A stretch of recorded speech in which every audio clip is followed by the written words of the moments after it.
თბილისის მერი ალექსანდრე პუშკინის ქუჩაზე აღმოჩენილი უძველესი გალავანის აღდგენის ინიციატივით გამოდის. ვებგვერდზე ჩემი თბილისი წერტილი.com ისტორიული მემკვიდრეობის პროექტის მხარდაჭერა თითოეულ თბილისელს შეუძლია. საინტერესო აღმოჩენისა და პუშკინის ქუჩაზე დაგეგმილი ცვლილებების შესახებ მერაბ კაპანაძე ამბობთ. თბილისის გალავნის აღდგენა. დედაქალაქის მერია თბილისელებს ალექსანდრე პუშკინის ქუჩაზე აღმოჩენილი უძველესი გალავნის აღდგენის ინიციატივით მიმართავს.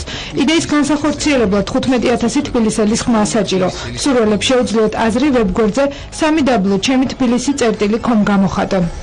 იდეის მხარდაჭერის შემთხვევაში არ გაკეთდება საფეხმავლო ბილიკები, იქნება ტურისტული სივრცე მოწყობილი, სადაც მთლიანად გამოჩნდება აღმოჩენილი ის ისტორიული მემკვიდრეობა, რომელსაც რეაბილიტაციის დროს სრულიად შემთხვევით აღმოვაჩინეთ.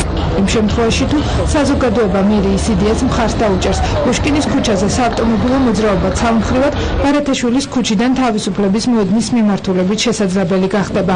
აღნიშნული იდეის განხორციელების შემთხვევაში თბილისის ამუბანში მოძრაობის ორგანიზაციის პრობლემები არ იქნება, ვინაიდან გადაწყვეტა უკვე მოფიქრებულია მოძრაობა, აღდგება და შენარჩუნებული იქნება ბარათაშვილის ქუჩიდან თავისუფლების მოედნის მიმართულებით. არქეოლოგიური გათხრების შედეგად 110 მეტრის სიგრძის გალავანია აღმოჩენილი, სადაც 5 სხვადასხვა ზომის კოშკია განთავსებული. როგორც არქეოლოგი მერაბ ძნელაძე ამბობს, ორ დიდ კოშკს შორის ეგრეთ წოდებული თბილისის ციხე-ქალაქის ერთ-ერთი კარიბჭე, დიღმის კარის არსებობა დასტურდება. ამ ადგილს ქვია დიღმის კარი. დიღმის კარი თავისთავად გულისხმობდა თბილისიდან მცხეთისკენ მიმავალ გზას. აი შემოდიოდა ქარავნები დატვირთული საქონლებით, ან გამოდიოდა თავისთავად თბილისიდან მცხეთის მიმართულებით. ძალიან კარგი რამ ხდება. ეს არის გამოჩენა ჩვენი წარსულისა, გამოჩენა ჩვენი დედაქალაქის იმ მრავალტანგური ცხოვრების.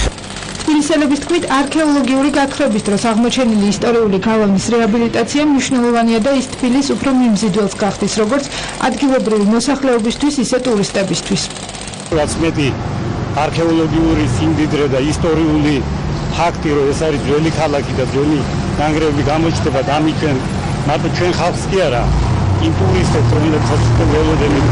მინდა რომ ეს საერთოდ ჩვენ თბილისელები ვარ და ეს აღმოჩენა ძალიან მნიშვნელოვანია თბილისელებისთვის და უცხოელები რომელნი უფრო კატა დაათვალიერებენ.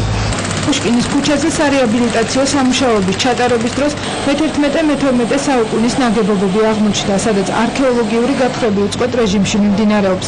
მერიის მიერ შემოთავაზებული იდეის მხარდაჭერა საზოგადოებას დღეიდან 5 დღის განმავლობაში შეიძლება. სარეაბილიტაციო სამუშაოების დასრულება კი წლის ბოლოს იგეგმება.